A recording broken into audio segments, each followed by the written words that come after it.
Premier, you know there have been calls from some for you to use the Emergency Measures Act to free up hotel rooms in Winnipeg. Do you think you're going to have to do that? I think that the response from the professionals managing the emergency has been stellar. There's such professionalism and compassion.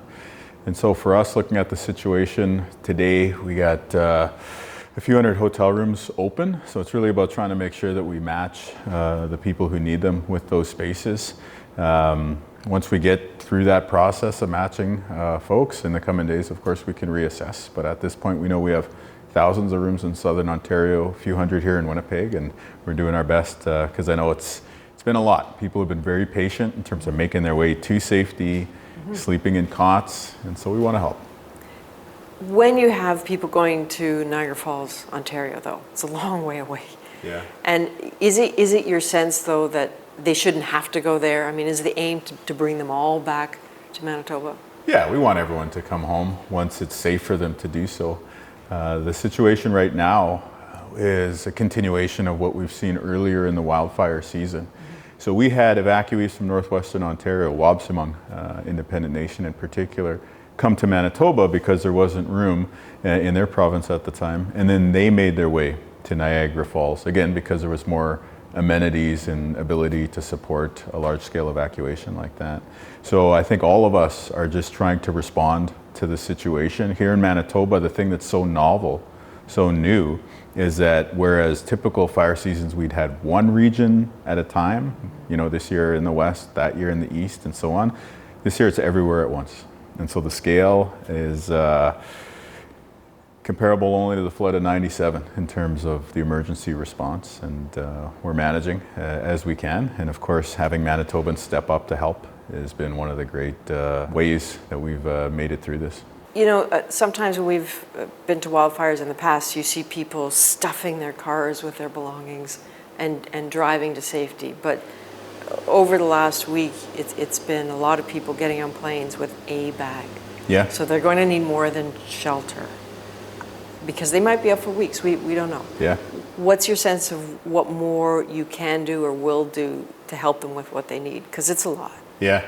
Well, we're there. The provincial program is called Emergency Social Services, and that's financial assistance to help people who need food, shelter, the basic needs met. And when we're talking about folks who have been through such a trying ordeal, one of the things that's really jumping out a few days into sheltering folks and making sure that they can find their way to safety are the mental health and the psychosocial supports.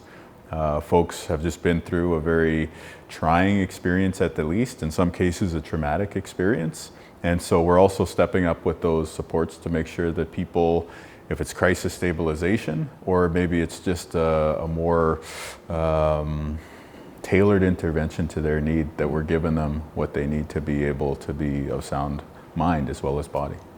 What about needs in terms of fighting the fire? I mean, the chief from Puck was saying that, you know, it's his impression that they don't have everything that they need, that at one point they felt like they were left to fight the fire with nothing better than a garden hose. So what do you do in that situation? Yeah, we're working with all of the communities across Manitoba who are requesting equipment. And so we're trying to supply a broad-based effort here. Puckatawagan in particular, the fire chief, I was on a Zoom call with him on Sunday, and he said, give me these Mark III water pumps and give me 600 feet of hose. I got off the call with him, put the request in right away, and I know that those materials were delivered to him yesterday.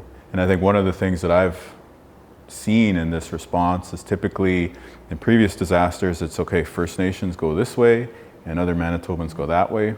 This year, everyone's working together. And so to see Manitobans stepping up to preserve lives and livelihoods and homes in that way has been a sign that the province is uniting together to get through this difficult period. Is there something about the people who've had to flee, or the act of fighting the fire, or the fires themselves, that you just can't shake?